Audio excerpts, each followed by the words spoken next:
Engine के cylinder में जब एयर फ्यूल का मिक्सचर इस सिलेंडर में आता है तो इसको जरूरत होती है एक चिंगारी की जो इस फ्यूल को जला सके। और यहाँ पर काम होता है स्पार्क प्लग का। यदि स्पार्क प्लग नहीं होगा तो सिलेंडर में आग नहीं जलेगी और पिस्टन पर कोई भी फोर्स नहीं लगेगा, जिसकी वजह से इंजन स्टार्ट ही नहीं होगा। तो स्पार्क प्लग बहुत ही बेहतरीन इंजीनियरिंग को काम में लेकर फ्यूल को इग्नाइट करने का काम करता है। जब स्पार्क प्लग स्पार्क जनरेट करता है तो इसको 15 से 20 हजार वोल्ट की जरूरत होती है और गाड़ी में सिर्फ 12 वोल्ट की बैटरी लगी रहती है। तो इतना वोल्टेज कहां से लाया जाए?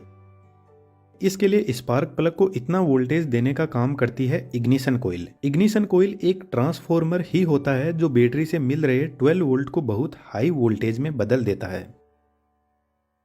इस कोयल के बीच में एक आयरन की कोर होती है कुछ इस टाइप की, और इस कोर के चारों तरफ सबसे पहले प्राइमरी वाइंडिंग को सेट किया जाता है। प्राइमरी वाइंडिंग में सिर्फ और सिर्फ 200 से 300 टर्न ही होते हैं। अब प्राइमरी वाइंडिंग को सिर्फ 12 वोल्ट की सप्लाई मिल रही है बैटरी से, तो इस वोल्टेज को थोड़ा सा बढ़ाने के लिए एक कैपेसिटर और कॉन्टेक्ट ब्रेकर को साथ में लगाते हैं। कैपेसिटर और कॉन्टेक्ट ब्रेकर बैटरी से मिल रहे 12 वोल्ट को बढ़ाकर प्राइमरी वाइंडिंग में 300 वोल्ट तक पहुंचा देते हैं। प्राइमरी वाइंडिंग के बीच में सेकेंडरी वाइंडिंग को सेट किया जाता है और सेकेंडरी वाइंडिंग में 20 से 21 हजार नंबर ऑफ टर्न्स होते हैं कुछ इस टाइप से। दोस्तों, नंबर ऑफ टर्न से आपको कंफ्यूज नहीं होना है। जब वायर को एक राउंड लगा दिया जाता है तो एक टर्न हो जाता है, दो लगा दिए जाते हैं तो दो टर्न हो जाते हैं। इस तरीके से सेकेंडरी वाइंडिंग में 20 से 21 हजार टर्न होते हैं। और जब हम वाइंडिंग को बनाते हैं उस टाइम इनको फिक्स कर लेते हैं कि कितने टर्न हमें कौन सी वाइंडिंग में लगाने हैं। जब प्राइमरी वाइंडिंग में बैटरी से सप्लाई दी जाती है तो इसके पास में मैग्नेटिक फील्ड जनरेट होगा और magnetic field line secondary winding के पास में भी पहुंचेगी और सेकेंडरी वाइंडिंग में भी करंट फ्लो होने लग जाएगा। जब हमने वेल्डिंग ट्रांसफार्मर के बारे में बात की थी तो इस वीडियो में मैंने इस कैलकुलेशन के बारे में बताया था और हल्का सा मैं फिर से बता रहा हूँ, तो आप इस वीडियो को एक बार जरूर से देखना। एक सिंपल सा फॉर्मूला होता है जिसमें प्राइमरी वाइंडिंग में नंबर ऑफ टर्न्स है 300, यही N1 है, और सेकेंडरी वाइंडिंग में नंबर ऑफ टर्न्स है 21,000, यही N2 है। प्राइमरी वाइंडिंग का वोल्टेज V1 300 वोल्ट है और सेकेंडरी वाइंडिंग में वोल्टेज हमें निकालना है। सिंपल सी कैलकुलेशन करने पर हमें वोल्टेज मिल जाएगा 21,000 वोल्ट। इस तरीके से इग्निशन कोयल बैटरी से 12 वोल्ट को लेकर 21,000 वोल्ट तक बढ़ा देती है और यह वोल्टेज जाता है स्पार्क प्लग के पास में जो सिलेंडर के ऊपर लगा रहता है। स्पार्क प्लग के बीच में सेंटर इलेक्ट्रोड होता है। यह इलेक्ट्रोड निकेल या प्लेटिनम का बना होता है और इसी इलेक्ट्रोड से 21,000 या इससे भी ज्यादा वोल्टेज फ्लो करता है। और आज के टाइम में आपको पता है गाड़ियों में बहुत सारे फंक्शन होते हैं, ब्लूटूथ कनेक्टिविटी, इंटरनेट फैसिलिटी, और इन वायरलेस फंक्शन की इलेक्ट्रोमैग्नेटिक या रेडियो वेव भी होती है और यह वेव इस हाई वोल्टेज को इंटरफेरेंस कर सकती है। इसलिए इस सेंटर इलेक्ट्रोड के बीच में एक रेजिस्टेंस लगा रहता है जो बाहर से मिल रहे एक्सटर्नल इंटरफेरेंस को खत्म करने का काम करता है।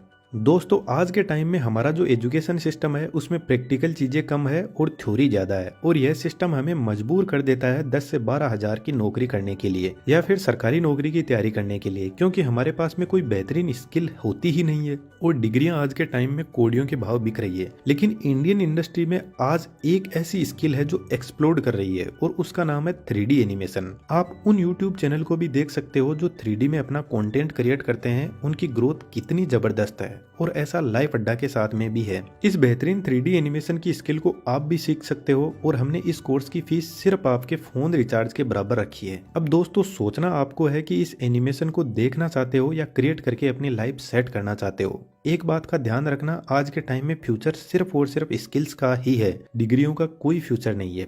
वेबसाइट का लिंक वीडियो के डिस्क्रिप्शन में दिया हुआ है, वहां से आप कोर्स ज्वाइन कर सकते हो। अब वापस पॉइंट पर आते हैं। 21,000 वोल्ट बहुत ज्यादा है तो यह कार में बैठे हुए लोगों को नुकसान पहुंचा सकता है। इसलिए सेंटर इलेक्ट्रोड के चारों तरफ एल्यूमिनियम ऑक्साइड सेरेमिक से बना हुआ इंसुलेटर लगा रहता है। यह इंसुलेटर हाई प्रेशर और टेम्परेचर को सहन कर सकता है, क्योंकि जब स्पार्क प्लग स्पार्क क्रिएट करता है तो सिलेंडर के अंदर फ्यूल और एयर का मिक्सचर जलता है, जिससे एक धमाका होता है और इस धमाके में कंप्रेस हुई गैसेस पिस्टन पर फोर्स लगाती है और पिस्टन नीचे की तरफ जाता है और पिस्टन क्रैंकशाफ्ट पर फोर्स लगाता है और क्रैंकशाफ्ट रोटेट करने लग जाती है।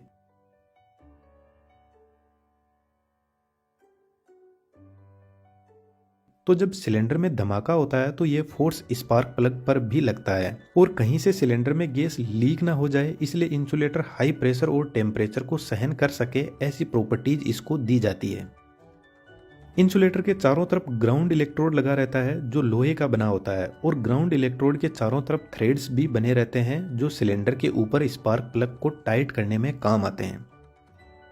अब जो स्पार्क प्लग का वर्किंग प्रिंसिपल है वह रियली में कमाल का है। सेंटर इलेक्ट्रोड और ग्राउंड इलेक्ट्रोड के बीच में हल्का सा गैप रखा जाता है। जो सेंटर इलेक्ट्रोड होती है वह पॉजिटिव का काम करती है और ग्राउंड इलेक्ट्रोड नेगेटिव का। और ग्राउंड इलेक्ट्रोड सिलेंडर के साथ में टच रहती है और सिलेंडर इंजन से और इंजन कार की बॉडी से। इसलिए आपने देखा होगा कि कार की बैटरी का नेगेटिव टर्मिनल को कार की बॉडी से टच किया जाता है ताकि नेगेटिव के लिए हमें अलग से वायर ना लगाना पड़े। कार की बॉडी ही नेगेटिव वायर का काम करती है। आप घर पर ट्राई करना, किसी बैटरी के पॉजिटिव और नेगेटिव को जब हम टच करते हैं तो एक स्पार्क जनरेट होता है, लेकिन वहां पर जब हम दोनों वायर को टच करेंगे तभी स्पार्किंग होगी। लेकिन स्पार्क प्लग में बहुत हाई वोल्टेज होता है और इतने वोल्टेज के पास में नेगेटिव वायर को ले जाएंगे तो टच करने की जरूरत नहीं है, दूर से ही स्पार्किंग होने लग जाएगी। तो जब सिलेंडर के अंदर एयर फ्यूल का मिक्सचर ऊपर की तरफ कंप्रेस हो जाता है तब स्पार्क प्लग में सप्लाई दी जाती है और जैसे ही सप्लाई दी जाएगी तो एक जबरदस्त स्पार्क क्रिएट होगी और यही स्पार्क फ्यूल में आग लगा देगी और स्पार्क प्लग की सप्लाई बंद कर दी जाएगी।